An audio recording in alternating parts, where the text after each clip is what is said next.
Y'all doing out there? What's happening? Good morning. This video about John Mellencamp. Said he's not a big fan of rap and doesn't condone the use of the N-word. I got no problems.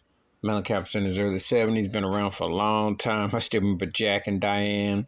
I remember a lot of songs, ROCK in the USA.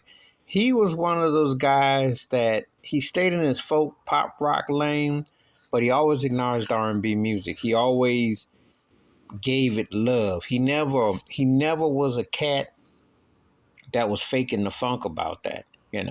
Now to some he may be seen as like a broke Springsteen or, for his from being Indiana, something like that. But I'll say this about him. He knew his lane and he had a big hit with Michelle and Deachella back in '94, and he worked with Chuck D. He said he hated the use of the N-word. I like what he says. Obviously I grew up on hip hop, but it's a love-low situation. I like the best of it, but I can't stand the worst of it. Me and hip hop, it's a mixed reaction. If it went away, I wouldn't lose no tears. I miss the funk bands. I miss bands. I miss people that could sing and play.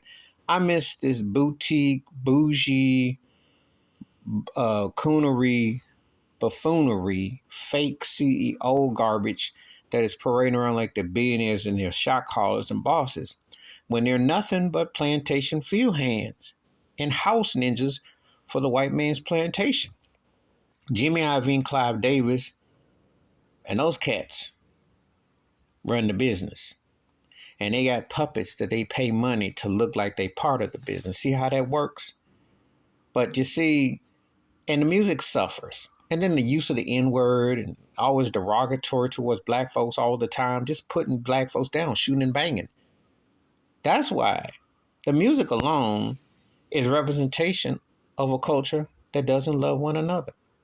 If black folks out here took a Marcus Garvey approach or showed some unity, they would not tolerate the racist, obviously blatant racist disrespect in the music industry. They would not. It's one thing to like a song or like something, but to accept that is a reality, to accept that. And also for these sellout coons who get on stage and say the N-word and have their white audience, and they just all like Lil Wayne, I'm calling them all out. Jay-Z, all of them are buffoons and coons. Puffy too, all of them. Dre, all of it.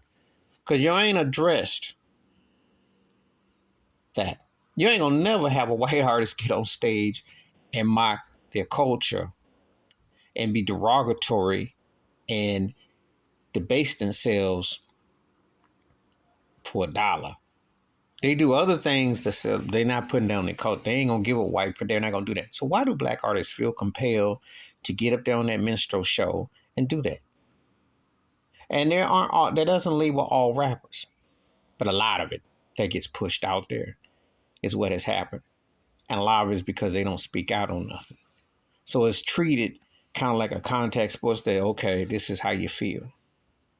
It's hard to justify how they treat the Pac Biggie lynchings. And they just, how people are with that. And just the way it is.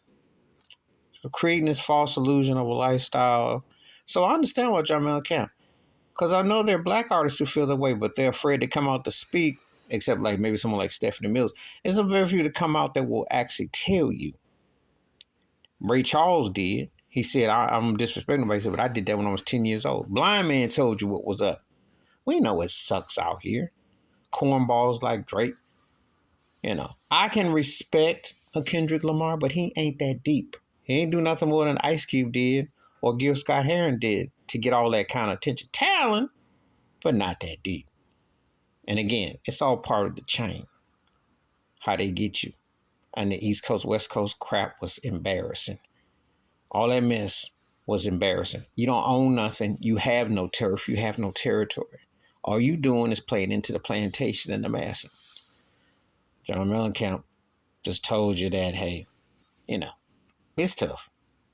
Please like, subscribe, welcome thoughts, comments, and I do respond. Thank you. Wash your hands. Keep your mind clear. Watch out for another shit if you like. And I'm out. Peace.